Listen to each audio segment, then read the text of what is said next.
بسم اللہ الرحمن الرحیم الحمدللہ۔ ہمارا اجابت السائلین عن عقائد المسلمین کے حوالے سے اسباق کا سلسلہ جاری و ساری تھا، اور ہم نے گزشتہ سبق کے اندر سوال نمبر 3 پڑھا تھا اور اس کے جواب کو بھی ملاحظہ کیا۔ تو آج سوال نمبر 4 ہیں، تو یاد رکھیں یہ صرف سوالات ہی نہیں بلکہ یہ عقیدے ہیں، تو اس کو سوالات سمجھ کر ہی یاد نہ کریں بلکہ اس کو عقیدہ سمجھ کر یاد کریں، تو انشاءاللہ تعالی کافی فوائد آئیں گے۔ تو آج کا جو سوال ہے وہ حضور صلی اللہ علیہ وسلم کے دیدار کے متعلق ہے، حضور کی زیارت کے متعلق ہے کہ کیا حالت بیداری کے اندر یعنی حالت نوم کے علاوہ حضور کو خواب کے علاوہ دیکھنا یہ ممکن ہے یا نہیں۔ تو مسئلہ یہی ہے کہ حضور صلی اللہ علیہ وسلم کا حالت بیداری میں دیدار کرنا، حضور کا خواب کے علاوہ حقیقت میں دیدار کرنا یہ ممکن ہے، ٹھیک ہے؟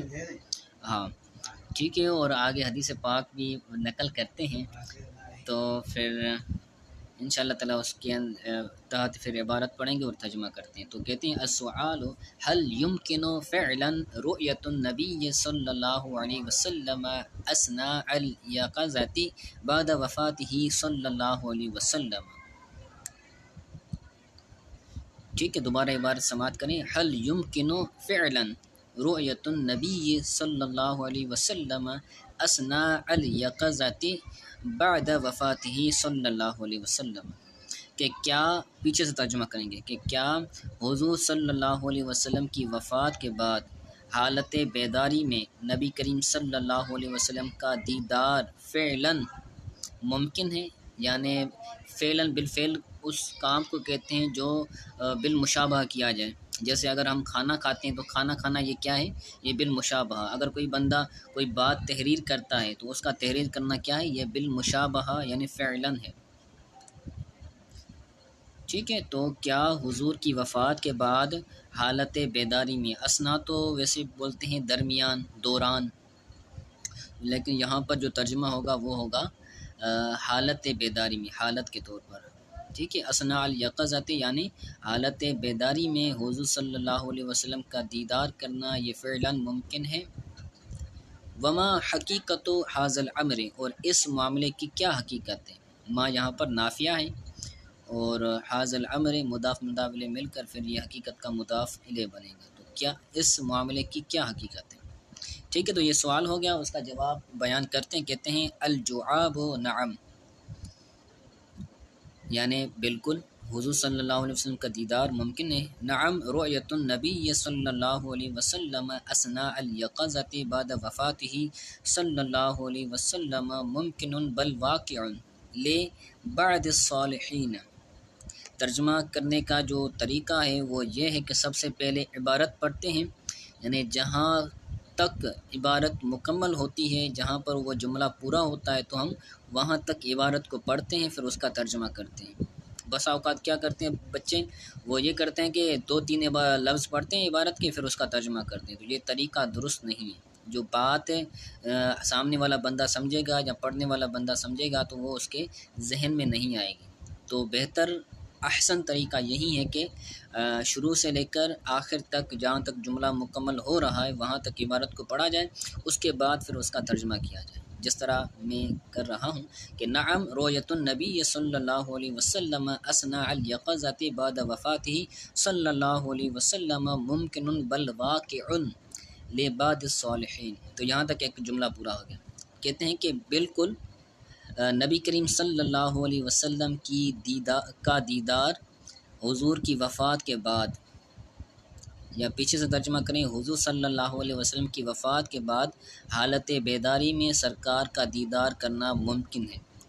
جی ہاں، حضور کی وفات کے بعد حالت بیداری میں آپ صلی اللہ علیہ وسلم کا دیدار کرنا ممکن ہے، بل واقع بلکہ واقع ہے، یعنی یہ ہو چکا ہے، لبعض صالحین بعض صالحین کے لیے یہ واقع ہو چکا ہے، یعنی بعض صالح جو بزرگان دین ہیں انہوں نے کیا کیا ہے، حضور کی زیارت کی حالت بیداری کے اندر، ٹھیک ہے۔ بل واقع لبعض صالحین، بلکہ بعض صالحین کو یہ سعادت حاصل ہے، ولا یوجد مانع ولا یوجد مانع عقلی.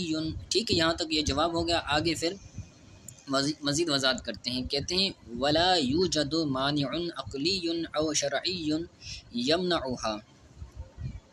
معنی عقلی اور معنی شرعی موجود نہیں. یہاں اس کا مجہول ترجمہ کریں کہ معنی عقلی اور معنی شرعی نہیں پایا جاتا. ولا یوجد مانع عقلی شرعی یمنعها. اور معنی عقلی اور معنی شرعی نہیں پایا جاتا جو اس کو منع کرے. یعنی کوئی ایسی بات، کوئی ایسی دلیل نہ عقلی طور پر موجود ہے نہ شرعی طور پر. قرآن و حدیث کے اندر کوئی ایسی بات نہیں آئی، نہ ہی عقلی کوئی ایسی بات نہیں آئی کہ وہ حضور صلی اللہ علیہ وسلم کے دیدار کو منع کریں. ٹھیک ہے، تو عقلی طور پر بھی حضور کا دیدار ممکن ہے، شرعی طور پر بھی ممکن ہے، کوئی معنی موجود نہیں ہے. ٹھیک ہے، یعنی اس عقیدے کے خلاف کوئی بات موجود نہیں ہے، نہ عقلی طور پر نہ شرعی طور پر. آگے حدیث پاک کے صحیح بخاری کی وہ بیان کرتے ہیں. کہتے ہیں وَمِنَ الْأَخْبَارِ الضَّالَّةِ عَلَى ذَلِكَ مَا رَوَاهُ الْبُخَارِيُّ مَنْ رَآنِي فِي الْمَنَامِ فَسَيَرَانِي فِي الْيَقِظَةِ وَلَا يَتَمَثَّلُ الشَّيْطَانُ بِي.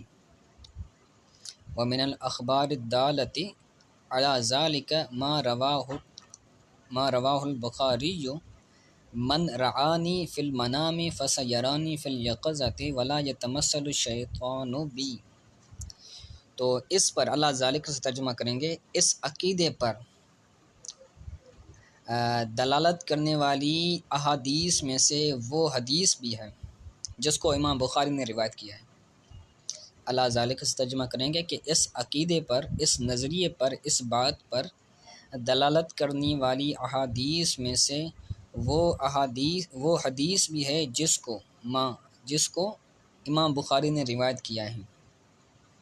وہ حدیث کیا ہے؟ وہ یہ ہے کہ جس نے مجھے، سرکار نے فرمایا کہ جس نے مجھے حالت نیند میں دیکھا، من رعانی فی المنام، جس نے رعا یعنی دیکھا، نی یعنی مجھے، جس نے مجھے دیکھا نیند میں، فسیرانی بالیقظۃ، تو وہ مجھے حالت بیداری میں دیکھے گا.